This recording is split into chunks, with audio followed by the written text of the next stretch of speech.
Oral agent insulin sensitizers. Oral agent यानी कि drug मुंह के जरिए ली जाएंगी, बाय माउथ। ठीक है। इंसुलिन सेंसिटाइजर का मतलब क्या है, यानी कि हम इनमें उन ड्रग्स का जिक्र करेंगे, उन दवाइयों का जिक्र करेंगे जो बॉडी में जाके इंसुलिन को क्या कर रही है, सेंसिटिव बना रही है बॉडी के सेल्स के लिए, यानी कि बॉडी के सेल्स क्या करेंगे, इंसुलिन को पहचानेंगे।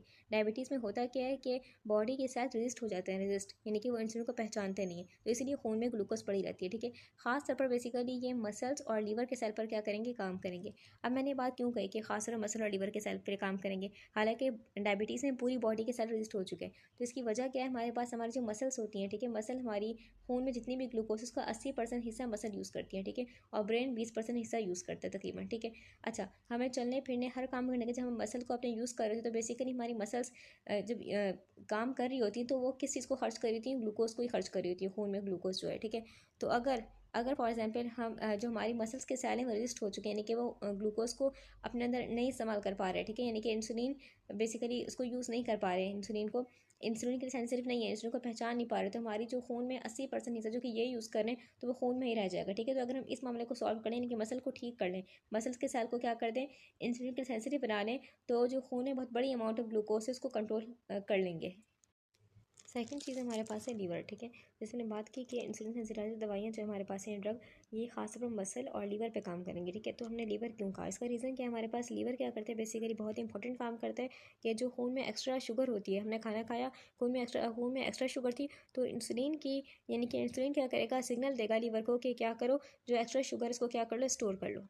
ठीक है। एक काम ये करेगा इंसुलिन। सेकंड काम क्या करेगा, आपने खाना नहीं खाया, ठीक है, और खून में शुगर जो है वो गिर रही है, ठीक है, तो भी क्या करेगा, इंसुलिन ऑर्डर देगा कि बेसिकली इंसुलिन ऑर्डर देता रहता है कि इसको लीवर को कि क्या करो, बिल्कुल हल्की हल्की शुगर को खून में रिलीज करते रहो, ताकि जो ब्रेन को बेसिकली हर सेकंड में क्या चाहिए, ताज़ा ग्लूकोज खून से ले रहा होता है डायरेक्ट। ठीक है। क्योंकि ब्रेन के अंदर कोई स्टोरेज नहीं है कि ग्लूकोज को स्टोर कर सके। ठीक है। ताकि ब्रेन की नीड पूरी होती रहे। तो हमारे पास क्या हो चुके हैं, इंसुलिन रेजिस्ट हो चुके हैं, यानी कि सेल जो हो चुके हैं वो इंसुलिन को पहचान नहीं पा रहे। जब इंसुलिन को पहचान नहीं पा रहे तो लीवर पर काम भी नहीं हो पाएगा। ठीक है। लीवर क्या करेगा, लीवर बेतहाशा ग्लूकोज को खून में निकालता रहेगा, क्योंकि इसको कोई सिग्नल नहीं मिल रहा बार बार, यानी कि खून में क्या कर रहा है, ये ग्लूकोज को निकाले जा रहा है। इससे क्या हो जाएगी, शुगर इंक्रीज हो जाएगी। ठीक है। तो हो सकता है इससे क्या हो, आपकी फास्टिंग जो शुगर है वो इंक्रीज होगा। फास्टिंग शुगर मतलब क्या, यानी कि आपने कुछ खाया भी नहीं है, जो सुबह निहार मुँह शुगर होती है, या कुछ खाने के काफ़ी टाइम बाद जो शुगर है, इसको फास्टिंग शुगर कहते हैं। ठीक है। तो फास्टिंग शुगर क्या हो जाएगी, इंक्रीज हो जाएगी।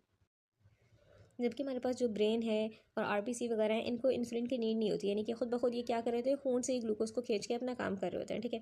लेकिन अगर हम बात करें एडिपोज टिश्यू की, तो वो तकरीबन सिर्फ 5% या 10% जो शुगर है उसको यूज़ कर रहे होते हैं इंसुलिन की हेल्प से, लेकिन वो इतना मसला नहीं है। बेसिकली हमारा टारगेट क्या है, बड़ी बड़ी चीज़ों पर, जैसे कि हमारे पास मसल 80% हिस्सा यूज़ कर रहे हैं, और लीवर जो कि बहुत इंपॉर्टेंट काम करते हैं, इन दो चीज़ों के सेल्स को क्या कर लिया, इन दवाइयों से क्या किया जाएगा, कंट्रोल किया जाएगा। तो फर्स्ट सेंटेंस हमारे पास है, two class of oral agent the biguanide and thiazolidinediones improve insulin action. These agents lower blood sugar by improving target cell response to insulin without increasing pancreatic insulin secretion. यहाँ पर बहुत ही important बातों का जिक्र किया गया है कि हमारे पास जो ये ड्रग्स होंगी, बेसिकली ये बिल्कुल अलग तरीके से काम करेंगे सल्फेनाइल यूरियाज से। पिछले लेक्चर में क्या डिस्कस किया था, सल्फेनाइल यूरियाज को डिस्कस किया। सल्फेनाइल यूरियाज क्या थी, हमारे पास वो ड्रग थी जो कि पेनक्रियाज के बीटा सेल को क्या करें थी, मजबूर करें थे कि क्या करें, इंसुलिन निकालें। जबकि ये जो ड्रग्स होंगी ये पेनक्रियाज पर कोई बोझ नहीं डालेंगी, यानी कि बेसिकली ये क्वांटिटी को नहीं बढ़ाएंगी, क्वालिटी को बेहतर करेंगी। इंसुलिन पहले से मौजूद जो है उसी की काम करने की स्लाइड को क्या करेंगी, बेहतर करेंगी। इसी वजह से अगर हम कंपैरिजन करें सल्फेनाइल यूरियाज का और इन ड्रग्स का, तो बेसिकली हमारे पास ये ड्रग जो होती हैं इनमें क्या होता है, हाइपोग्लाइसीमिया, यानी कि खून में शुगर लो होने का चांस जो होता है बहुत ही कम होता है, क्योंकि ये इंसुलिन की क्वांटिटी को नहीं बढ़ा रही बल्कि क्वालिटी को बेहतर कर रही है। ठीक है। इसमें जो इंसुलिन बढ़ रही होती है, क्योंकि पैनक्रियाज के बीटा सेल को मजबूर किया होता है कि इंसुलिन निकालें। जब इंसुलिन निकलती है तो क्या करती है, बॉडी के सेल्स के अंदर ग्लूकोज को शामिल करती है। ठीक है, भेजती है, जबकि इसमें ऐसा कुछ नहीं हो रहा। ठीक है। तो इससे हाइपोग्लाइसीमिया का रिस्क बहुत ही कम होता है, या ना होने के बराबर हम बोल सकते हैं। अब इसके बाद हम यहाँ डिस्कस करेंगे, हमारे पास ये जो बेसिकली ग्रुप है, ठीक है, इसके अंदर दो क्लासेस आएंगी, यानी कि दो खानदान आएंगे। ठीक है। एक होगा बिगोनाइट, एक होगा थाइजोलिडिन डायोन्स। ठीक है। यानी कि इन दो खानदान के अंदर क्या आएंगे, हमारे पास बहुत सारी ड्रग्स आएंगी। ठीक है। जो कि इसी यानी कि जैसे ये बेसिकली हमें रिप्रेजेंट कर रहा है कि इस खानदान के लोग इस तरीके से काम करेंगे। इस सेम ये भी हमारे पास ये बता रहा होगा हमें कि इसके अंदर जो ड्रग्स हैं वो सारी किस तरीके से काम करेंगे। ठीक है। तो हम डिस्कस कर लेते हैं। पहला हमारे पास जो ग्रुप है, यानी कि जो पूरा क्लास है जिसको हम क्लास बोलते हैं, पहला है बिगोनाइट। ठीक है। अब बिगोनाइट के अंडर क्या आ रहा है, metformin is the only currently available biguanide is classed as an insulin सेंसिटाइजर।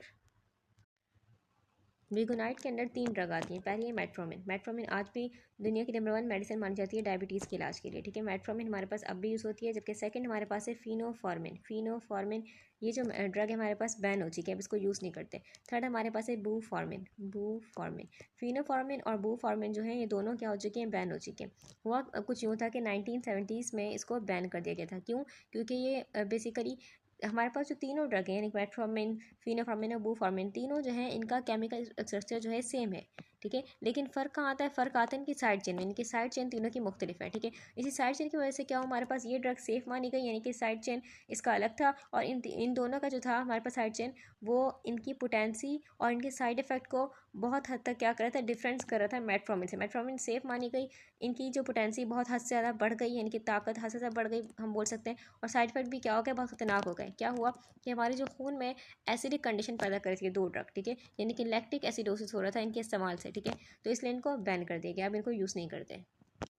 अब इसके बाद एक और इम्पॉर्टेंट पॉइंट आता है हमारे पास कि बेगोनाइट का जो पूरा खानदान, इसमें जो तीनों ड्रग हमने पढ़ी कि मेटफॉर्मिन, फिनोफॉर्मिन और बूफॉर्मिन, ठीक है, तीनों ड्रग बेसिकली इस पे काम करने के लिए बनाई गई थी। वो काम करने के लिए बनाई गई थी माइटोकॉन्ड्रिया पर, ठीक है। और माइटोकॉन्ड्रिया का क्या होगा, बेसिकली माइटोकॉन्ड्रिया को हम कहते हैं power house of the cell, ठीक है। तो बेसिकली माइटोकॉन्ड्रिया हर सेल में होता है, ठीक है। अच्छा, तो हमारे पास हुआ क्या, यानी कि माइटोकॉन्ड्रिया पर काम करने के लिए बनाई गई थी तीनों। लेकिन जो हमारे पास फिनोफॉर्मिन और बूफॉर्मिन है, इनका माइटोकॉन्ड्रिया पर काम करना बहुत ही स्ट्रॉन्ग था, ठीक है। और हम समझते हैं कैसे बोल रही हूँ मैं, ठीक है। अच्छा, हमारे पास मेटफॉर्मिन जो होती है, मेटफॉर्मिन ये जो दवाई है हमारे पास हाइड्रोफिलिक है, ठीक है, पानी को पसंद करती है। जबकि हमारे पास जो फिनोफॉर्मिन और बूफॉर्मिन ये क्या है, लिपोफिलिक, यानी कि चर्बी को पसंद करती हैं। इसका नुकसान ये हुआ कि लिपोफिलिक होने की वजह से फिनोफॉर्मिन और बूफॉर्मिन का लिपोफिलिक होने की वजह से, चर्बी को पसंद करने की वजह से ये हर सेल के अंदर दाखिल हो गई। क्यों? क्योंकि हमारे पास हर सेल की मेम्ब्रेन किससे बनी होती है, लिपिड से बनी होती है, ठीक है। तो हर सेल के अंदर दाखिल हो गई, ठीक है। जबकि हमारे पास जो मेटफॉर्मिन है ये पानी से बेसिकली पानी को पसंद करने वाली है, हाइड्रोफिलिक है, तो बेसिकली हर सेल के अंदर दाखिल नहीं हो पाई। ये सिर्फ उन सेल के अंदर दाखिल हो गई जिनके पास क्या होंगे, OCT1 रिसेप्टर्स होंगे। और ये सेप्टर जो होते हैं OCT1 रिसेप्टर, ये होते हैं ज़्यादा लिवर में और इंटेस्टाइन में होता है, ठीक है, ज़्यादा क्वांटिटी में, ठीक है। तो ये बेसिकली इनका काम कहाँ होगा, फिर लिवर और इंटेस्टाइन में काम होगा, ठीक है। अब हमारे पास नुकसान क्या हुआ इनका, नुकसान ये हुआ कि बेसिकली जब ये हर सेल के अंदर दाखिल हो गई तो उन्होंने क्या कर दिया, सेल पर हमला किया, अंदर दाखिल हुई, और मतलब हमला तो नहीं किया, सेल के अंदर दाखिल हो गई और जो माइटोकॉन्ड्रिया होता है उसमें एक सिस्टम को ब्लॉक कर दिया, यानी कि कॉम्प्लेक्स 1 को ब्लॉक कर दिया। अब माइटोकॉन्ड्रिया सही से ऑक्सीजन का यूज़ नहीं कर पाएगा, ठीक है, ऑक्सीजन का यूज़ नहीं कर पाएगा। और सेल के अंदर, हर सेल के अंदर काम कैसे हो रहा था, बगैर ऑक्सीजन के। इसको हम कहते हैं एनारोबिक ग्लाइकोलाइसिस, एनारोबिक ग्लाइकोलाइसिस, यानी कि हर सेल में क्या हो रही है, एनारोबिक ग्लाइकोलाइसिस हो रही है। और उसकी रिजल्ट में क्या बनता है, हम जानते हैं लैक्टिक एसिड बनता है, तेज़ाब बनता है एक, ठीक है। और इसमें क्या होगा, लैक्टिक एसिड हर सेल निकाल रहा है, जाहिर सी बात है, जिसने बात की हर सेल के अंदर दाखिल हो चुकी हैं दवाइयाँ, और क्या करी, मेटफॉर्मिन के सिस्टम को ब्लॉक कर दिया, तो हर सेल क्या निकाल रहा है, लैक्टिक एसिड निकाल रहा है, ठीक है। और हमारे पास होगा क्या कि लीवर जो है, लीवर के सिस्टम को ब्लॉक कर दिया, वो सिस्टम जो कि सफाई करता है, ठीक है। तो लीवर साफ़ नहीं कर पाएगा, ठीक है, लीवर साफ़ भी नहीं कर पा रहा, ऊपर से खून में क्या है, लैक्टिक एसिड ज़्यादा है। तो बेसिकली कौन सी कंडीशन होगी खून में, एसिडिक कंडीशन, इसको हम कह रहे हैं लैक्टिक एसिडोसिस, ठीक है, खतरनाक कंडीशन। जबकि हम बात करें मेटफॉर्मिन की, तो बेसिकली ये माइटोकॉन्ड्रिया पे ही काम करता है, लेकिन बिल्कुल हल्का सा चिपकता है, यानी कि इसकी एफिनिटी जो है माइटोकॉन्ड्रिया का इतनी स्ट्रॉन्ग नहीं है एज़ कम्पेयर टू दिस, ठीक है। तो ये सेफ होती है हमारे पास, ठीक है। मेटफॉर्मिन जो है वो भी हमारे पास हमारे माइटोकॉन्ड्रिया में काम कर रही है, माइटोकॉन्ड्रिया के अंदर जो बेसिकली कॉम्प्लेक्स 1 सिस्टम उसको ब्लॉक करती है, ठीक है। लेकिन इतना स्ट्रांगली ब्लॉक नहीं करती जितना फिनोफॉर्मिन और बूफॉर्मिन कर रहे थे, यानी कि हल्का सा टच करती है उस सिस्टम को, ठीक है। तो इसलिए हमारे पास जैसे बात की लीवर और हमारे पास गट में, यानी कि इंटेस्टाइन में ज़्यादा रिसेप्टर है OCT1, तो ज़्यादा काम यहीं पर होता है। और सेकेंड बात हमारे पास तो बेसिकली लैक्टेट, यानी कि जो लैक्टिक एसिड बनता है हमारे पास लीवर और इंटेस्टाइन में बनता है, क्योंकि यहाँ पर काम हो रहा है, ठीक है। लेकिन बिल्कुल हल्की क्वांटिटी में बनेगा, क्योंकि इसका चिपकना भी बिल्कुल हल्का सा है, ठीक है। तो बिल्कुल हल्की सी क्वांटिटी में लैक्टिक एसिड बनेगा, बाकी जो बॉडी के सेल से नॉर्मली काम करेंगे, अपने जो काम करते हैं वो नॉर्मली काम कर रहे होंगे, ठीक है। और इतने हल्के से एसिड को हमारी बॉडी हैंडल कर सकती है, वो लीवर और किडनी से क्या कर देगी इसको, यानी कि लीवर और किडनी का यूज़ करके इसको बॉडी से निकाल देगी। अब इसके बाद हम एक और चीज़ डिस्कस करने लगे कि बिगोनाइट हमारे पास जो होता है, ठीक है, ये बिगोनाइट बेसिकली है क्या। देखिए, बाय मतलब दो, ठीक है, और गोनाइट मतलब ये लफ्ज़ निकला है गोनेडीन से। अब ये गोनेडीन क्या है, बेसिकली हमारे पास जब दो गोनेडीन को मिलाया गया, जब दो गोनेडीन को क्या किया गया, कंबाइन किया गया, और इसके रिजल्ट में क्या हुआ, हमारे पास एक अमोनिया निकल गया, यानी कि NH3 निकल गया, ठीक है। तो क्या बना, जो नया मॉलिक्यूल बना, जो नई चीज़ बनी, उसको हमने क्या कहा, हमने बेसिकली क्या कहा, गार्नेट्स का, ठीक है। अब ये गार्नेट रखने की एक ख़ास वजह है, वो वजह क्या है हमारे पास, देखें पुराने ज़माने में क्या था, यानी कि अगर हम मिडिल एजेस की बात करें कि बहुत पुराने ज़माने में क्या था, हमारे पास लोग जो थे ज़्यादा प्यास लगने की उसमें बोल सकते हैं कंडीशन में एक पौधे को इस्तेमाल करते, उस पौधे का नाम था गैलीगा ऑफिशिनाले एक पौधा था, ठीक है। इसको इस्तेमाल कर रहे थे, ठीक है, ज़्यादा प्यास लगने की कंडीशन में। अब ज़्यादा प्यास लगना बेसिकली क्या है, डायबिटीज़ की अलामत है, ठीक है। उस वक्त तो डायबिटीज़ का इल्म नहीं था ना, वो तो बस इस कंडीशन को ट्रीट करने के लिए इस पौधे को इस्तेमाल कर रहे थे, ठीक है। तो साइंटिस्ट ने 1918 में देखा और उससे बाकायदा रिसर्च शुरू हुई कि इसमें ऐसा क्या है, ठीक है। तो पता चला इसमें क्या है, बेसिकली गोनेडीन है, ठीक है। और उस गोनेडीन को क्या किया गया, वो गोनेडीन जो था बहुत ही टॉक्सिक जहरीला था, ठीक है। उसमें लैब में थोड़ी सी मॉडिफिकेशन वगैरह की गई, ठीक है, तब्दीलियाँ की गई उसके स्ट्रक्चर में, और क्या बन गया हमारे पास, ये गोनेट्स बन गया, जो कि ज़्यादा टॉक्सिक नहीं है, इनके सेफ़ है, ठीक है। यहाँ पर एक बात देखी हुई है कि मेटफॉर्मिन क्या करती है, हमारे पास डिफर्स यानी कि डिफरेंट है, ठीक है, बिल्कुल मुख्तलिफ है सल्फेनाइल यूरियाज हम पहले पढ़ चुके हैं, ठीक है।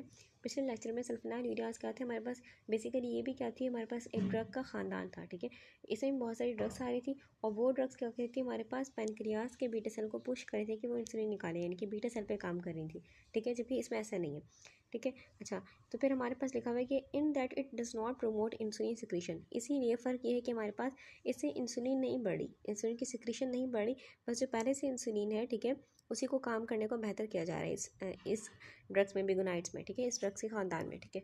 अच्छा, और हमारे पास क्या लिखा हुआ है कि इसीलिए क्या होता है, हाइपर इंसुलिनीमिया नहीं होता, हाइपर मतलब क्या, ज़्यादा, ठीक है, और इंसुलिनीमिया यानी कि इंसुलिन का खून में ज़्यादा होना, तो ऐसी कंडीशन हमारे पास इस ख़ानदान के ड्रग्स में नहीं होती, ठीक है, जबकि सल्फेनाइल यूरियाज में हो रहा था, ठीक है, क्योंकि वो पैंक्रियाज के बीटा सेल को पुश करती है इंसुलिन निकालने के लिए, जबकि ये ऐसा नहीं करती। इसके बाद यहाँ पर लिखा हुआ है कि हमारे पास कि सल्फेनाइल यूरियाज में क्या होता है, रिस्क ज़्यादा होता है हाइपोग्लाइसीमिया का, क्यों, क्योंकि उसमें पैंक्रियाज के बीटा सेल जो होते हैं उनको पुश किया जाता है कि वो इंसुलिन निकालें, ठीक है। तो वो इंसुलिन निकाल रहे होते हैं, तो चाहे खून में शुगर नॉर्मल ही क्यों ना हो, वो उस शुगर को सेल्स के अंदर भेज देंगे, ठीक है।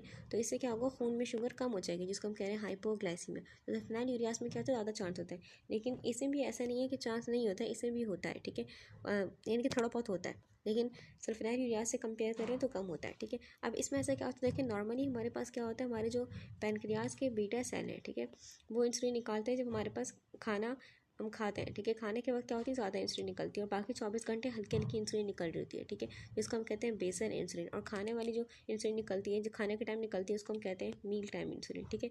तो मील टाइम इंसुलिन क्या होती है, ज़्यादा होती है, जबकि जो 24 घंटे हल्की फुल्की निकलती है उसको हम कहते हैं बेसल इंसुलिन, ठीक है।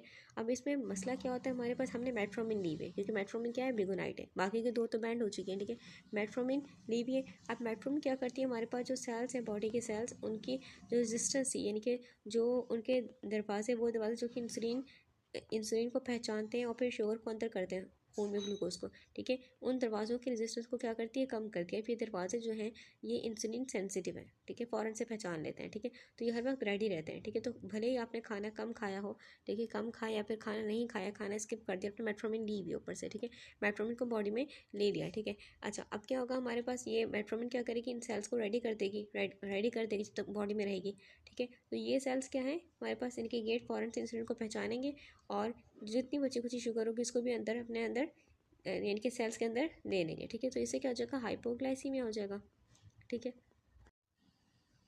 इसीलिए मेट्फॉर्मिन को क्या करते हैं, खाने से पहले लेते हैं, ताकि जो हमारे पास हाइपोग्लाइसीमिया का खतरा है वो कम से कम हो जाए, ठीक है। क्योंकि जब हम खाने से पहले लेंगे तो बेसिकली अपने पीक पर होगी, और हम खाना भी खा रहे होंगे, तो बेसिकली हमारे पास खाना जो होगा हजम होकर खून में आ रहा होगा, फ़ौरन से शुगर को कंट्रोल करी होगी।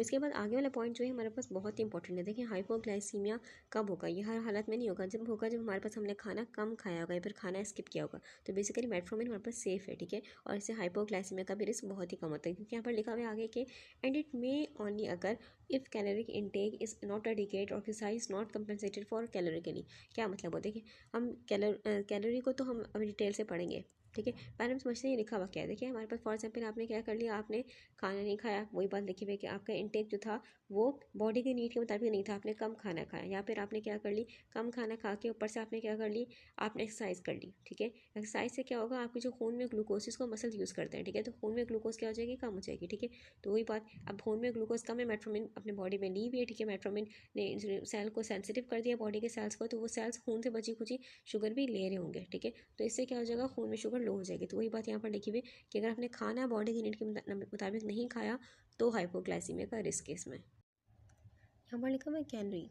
ठीक है, कैलोरी का मतलब क्या होता है, बेसिकली हमारे पास जो कैलोरी लफ्ज़ है ये लैटिन ज़बान का लफ्ज़ है और किससे निकला है, कैलोर से निकला है। कैलोर का मतलब क्या होता है, हीट, गर्मी। ठीक है, 1800 यानी कि 1800 में साइंटिस्ट का क्या ख्याल था, 1800 में साइंटिस्ट का ख्याल था बेसिकली कि हम जो खाना खाते हैं हमारी बॉडी में खाना जाता है और फिर क्या होता है, हमारे पास हमारी बॉडी में खाना जाके बेसिकली जलता है। ठीक है, यानी कि जलता है और उससे उसके नतीजे में क्या पैदा होता है, एज अ रिजल्ट उसके नतीजे में हीट पैदा होती है। ये पुराना कॉन्सेप्ट था, लेकिन आजकल की साइंस में यानी कि फिर ये बात प्रूफ हुई हमारे पास, भाई ऐसा कुछ नहीं होता। ठीक है, तो बेसिकली हमारे पास कैलोरी जो है, मतलब ये जो लफ्ज़ कैलोरी है बेसिकली ये हमें बताता है यूनिट। ठीक है, ये यानी कि जो हम खाना खा रहे हैं उससे जो ताकत मिल रही है, हमें कितनी ताकत मिल रही है उसको हम नापते हैं कैलोरी में। ठीक है, जिस तरीके से हम दूध को नापते हैं लीटर में। ठीक है, तो इस तरीके से जो खाने से जिस खाने से हमें कितनी एनर्जी मिल रही है उसको हम नापते हैं कैलोरी में। जैसे कि आपने एक एप्पल खाया फॉर एग्जाम्पल, ठीक है, उस एप्पल से आपको लिखा हुआ है 100 कैलोरी, यानी कि आपको उस एप्पल को खाने के बाद 100 कैलोरी की ताकत मिलेगी। 100 यानी कि उसमें यूनिट्स होंगे।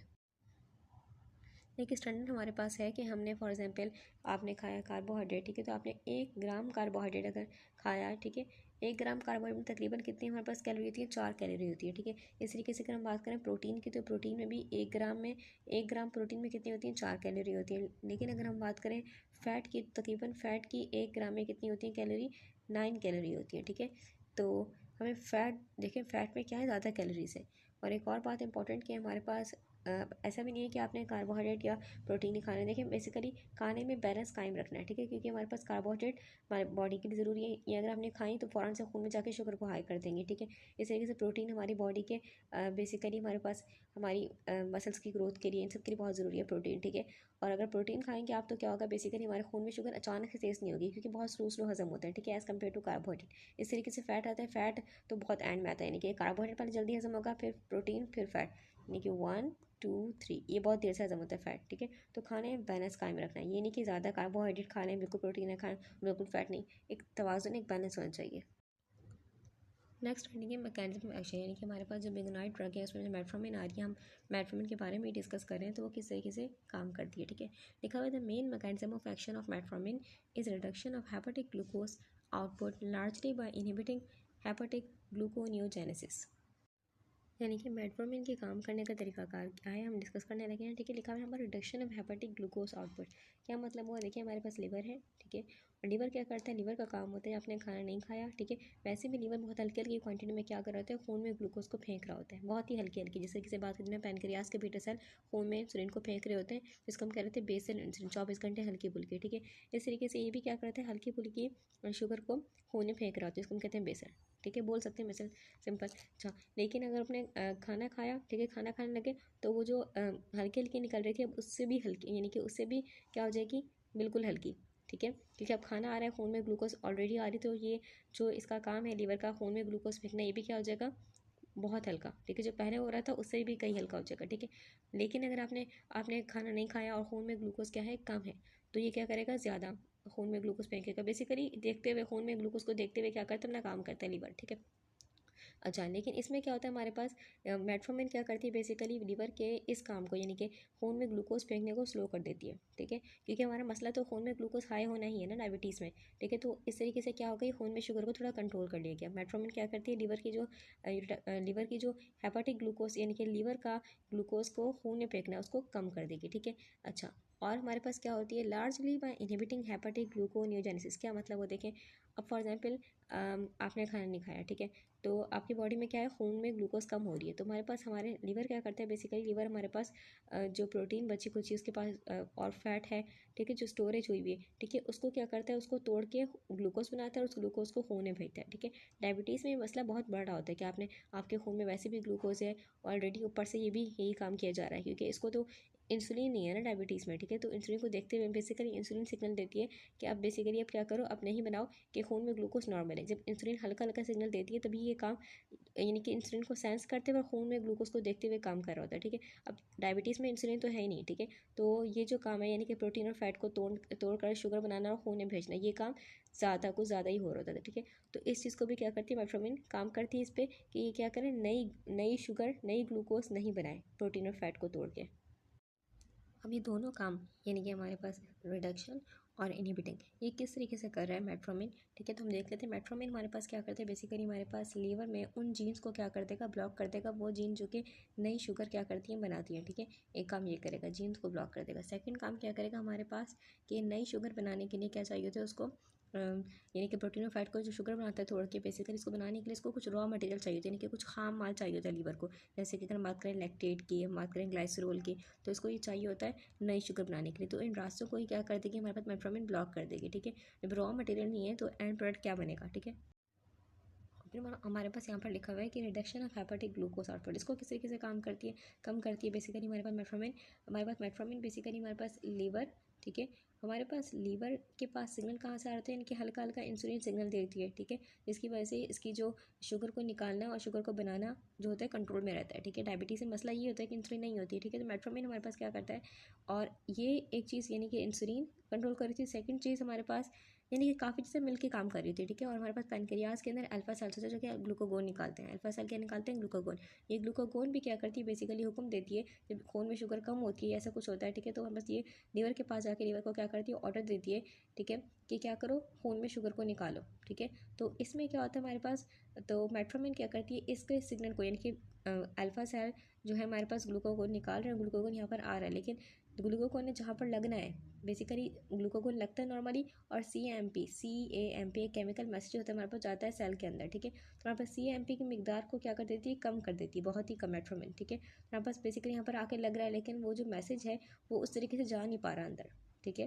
यानी कि बहुत कम कम कम जा रहा है, ठीक है। तो इस तरीके से खून में शुगर होगी वो भी बहुत कम कम, पहले से भी बहुत कम जो होगी लीवर निकालेगा। कोई भी जो प्रोसेस है उसको 100% ब्लॉक नहीं किया जाता, ठीक है। यानी कि इसको हल्का कर दिया। फिर बात की CMP के लेवल को क्या कर दिया गया, कम कर दिया गया, ठीक है, ब्लॉक नहीं करते। अब इसके बाद हमारे पास ये बहुत ही इंटरेस्टिंग पॉइंट है, बहुत ही इंपॉर्टेंट पॉइंट है कि हमारे पास excess glucose produce by the liver is a major source of high blood glucose in type 2 diabetes, accounting for the high blood glucose on waking in the morning. क्या मतलब हुआ, ठीक है।